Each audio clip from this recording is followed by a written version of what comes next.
Good morning. It's the beginning of another week, and so I want to talk about today, just real briefly, just about 3 minutes, how praise is not near as powerful as relationship during suffering. Um, we sang this song this week about praise from elevation worship, and it was interesting because I love the melody, hate the words, because it's not how God designed us. The words are that praise is the waters that drown my enemies, and that isn't true. Um, we need to take a look at how God designed us. He designed us to be focused on and motivated more by loving relationships. He is three in one. Relationships, relational experiences are important, and it's an atmosphere of love. God is love. I want to look at how Jesus handled his suffering in the Garden of Gethsemane and notice some things that happened and things that didn't happen. First of all, he didn't go to the garden by himself. He needed the disciples. He needed relationship. He also needed the most intimate ones closer. So he asked Peter, James, and John to be closer to him. And yet they didn't do that closeness with him. And so each time he came back to get kind of filled up by them, they're sleeping. And so, but he came back 3 times and asking them, be with me in this time. He also needed to spend time with his father, and that is critical. Often that's all we do, but he did both.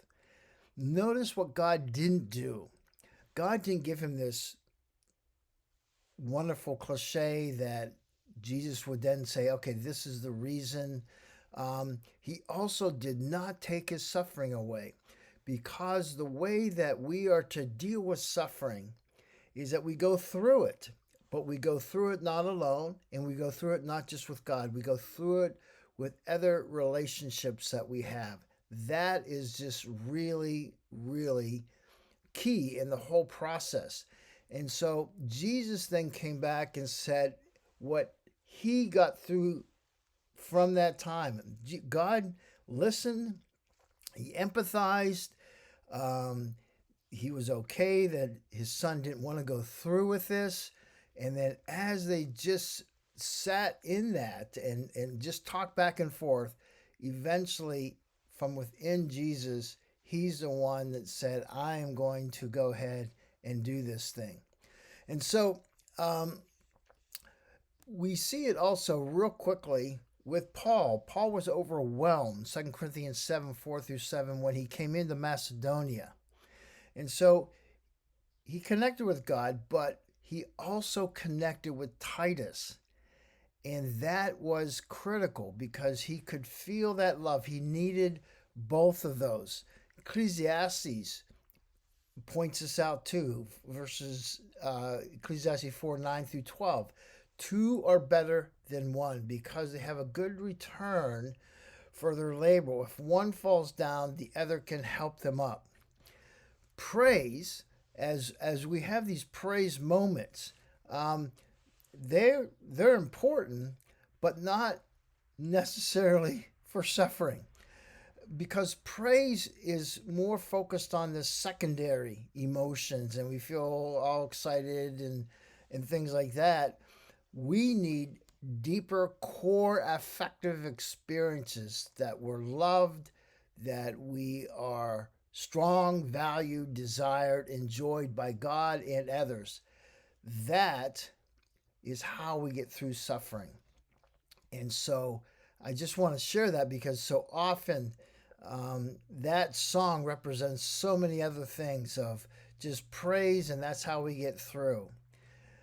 That is not near as strong as relationships. So, a practical suggestion is when things are difficult, you not only turn to God, but you've got to call a friend or text a friend or spend some time with a friend.